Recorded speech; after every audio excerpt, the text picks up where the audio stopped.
friends. At the beginning of May, I did a video on replication or redoing without tearing apart a project. I had a doorstop, which was a mouse, and she was too cute to tear apart to see how she was put together. So I sort of looked at her and deciphered how she was actually made. And what they used was a pop bottle for the body. They used styrofoam for the head, smaller styrofoam balls for the cheeks and the nose, and then just cloth to put a dress on her. They had a full tube, which was the arms, connected to each sides of her dress. So it looked very easy to do and to replicate. So the whole theme is to replicate, replicate, replicate without destroying other projects, but also taking on the passion of reinventing something that's different. So I went to my stash and I had to sort of gather a few things together, like the styrofoam balls, etc., etc. And I came across a color, which actually the fabric was my son's second year Halloween costume. It was a clown. And I just recently at Christmas made him the material used from the Halloween clown costume as my memory bear series. I do have a video on making memory bears, so do check that one out. So, and funny enough, he wore that on his second Halloween, and today he is celebrating his 42nd birthday. So happy birthday. So I went to my stash and I pulled out this, wanted something bright. The other one, the doorstop that I have, was done in blues and whites, and I wanted something a little bit different. So this is what I came up with. So I got my husband to pick me up a 5-inch styrofoam ball for the head, and some other I tried for styrofoam, but I couldn't get anything in a 3-inch. So he bought me these golf balls, plastic golf balls. So that's what I used for the nose and the cheeks. We also, just fabrics we used, I had some fluffy adhesive fabric on the back to make it a little thicker. I had some plain. I also had some heat and bond onto just t-shirt fabric. And I love working with this t-shirt fabric once it's been stabilized. Had some old wool and some beads. And I also made a purse using just a regular old lid, tin lid. And you could also even use this type of a thing. You know, these are the tops of the canning jars. But I'll do a full video on how to make these purses. There are lots of fun things to do. So that's what we started with. So first of all, I had to buy a pop bottle, and I don't drink pop, so it took me a good week to drink a bottle of 7-Up. And then, so I decided, okay, the 7-Up, so I washed it all out, cleaned it up, and then what I did was I filled the base with aquarium gravel. Got it nice and tight, and then I used a legging, just you know, like a nylon, little thicker, like tights for the body. Now on the other one, it was a sock, and it only went about halfway down. But what I did is I took it right down and underneath, so it made a little bit better finish to it. So that's what I used. Glued it all in. I took the 5-inch styrofoam ball and I created a hole in the bottom of it, and then I glued and screwed in the top cap of the pop bottle to give it stability. And that worked out pretty good. Tied it on the bottom and put some little bit of glue on the bottom to hold that down. So that's what the base was, and in the tutorial that I did for Replicate, you'll see just the body done with nothing on it. So then what we did was to make a dress for her. I wanted something, lots and lots of lace, so I've just used plain straight lace that I have ruffled Some of it I've just sewed it on plain, and others I have actually done ruffling. So that's time consuming, but I think it turned out quite well. The other thing we did is, of course, my hearts on there. We made an apron, and the actual collar is part of the Halloween costume that had the elastic in it for the bottom of the legs. So I just utilized it. I utilized also my fancy machine stitching on the bottom, that's just gave it some more body and a little bit of coloration to it. I used wool, and with the wool, this is just cheap dollar store wool, and I braided it to make the hair. If you can just bend her over there, you can see this cross over here is just a big braid of hair. Now, on the other pattern, all they did was had a big circular hat on the back, but I wanted something a bit different.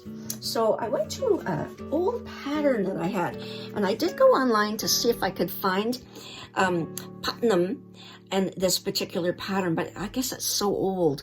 But I wanted to do a bonnet effect, and this pattern has 9 dolls in it. And the bonnet I thought would look really quite nice on this pattern. So what I just took it and I enlarged it just on a piece of parchment paper.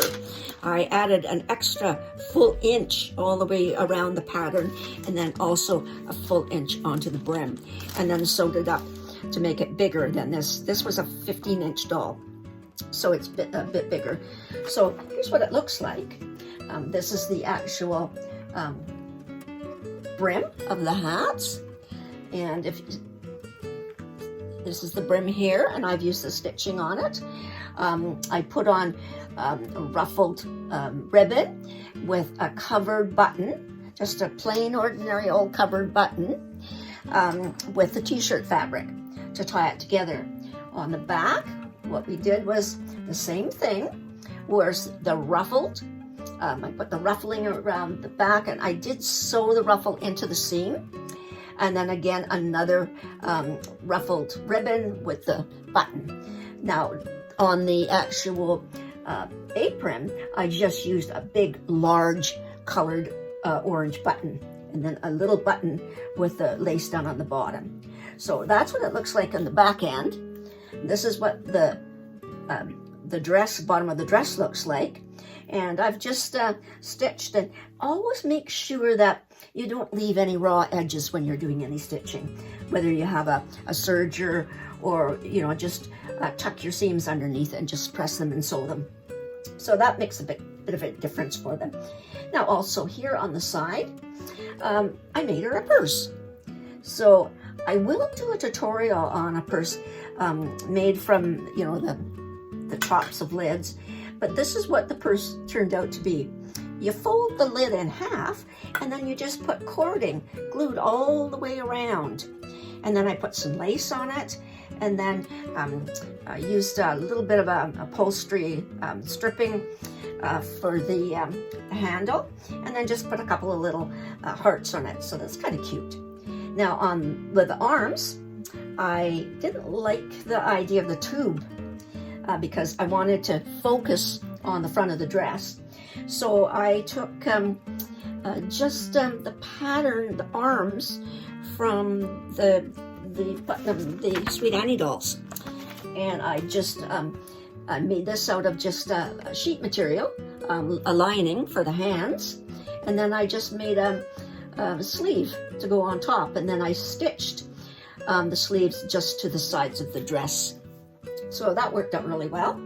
And then I just made my usual heat and bond hearts. On one side, it is just the polka dot material, and on the other side, it's the t-shirt fabric. So there's 3 hearts, and then I just made little tiny little doily things, yo-yos with beads on them for the front to finish it off.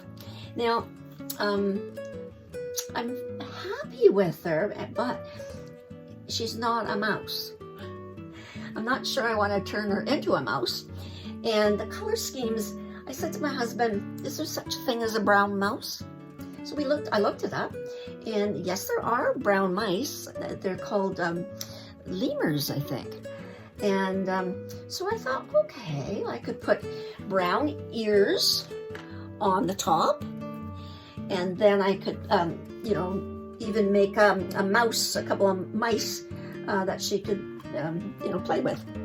But that's why I haven't really named her, is because if I do make her into a brown mouse, I'm going to call her Lacey Lemur.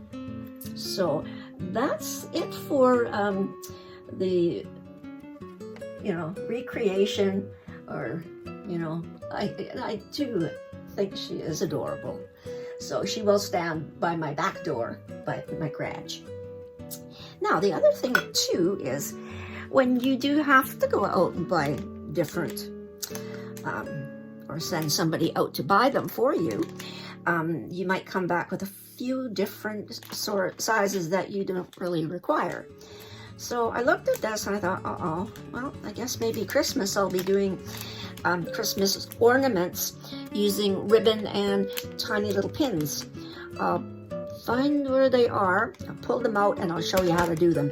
And I have seen somebody lately on Facebook or YouTube that has been making these particular little Christmas ornaments with ribbon. Or the other thing I thought of was, okay, why not use this size of ball instead of a 5-inch? Use this one, use a smaller pop bottle, and you can make it a smaller, you know, doorstop, or a smaller, you know, Christmas ornament or something. And I think that would work out really well, especially, you know, Christmas colors, or, you know, as I had mentioned, this would be perfect for putting together for a Christmas craft fair. But this was a little bit longer it took for me. It wasn't just a few hours. So, you know, lots of things. So, you know, you get something like this and it just opens up the old brain to new ideas. So, as I say, this was a labor of love.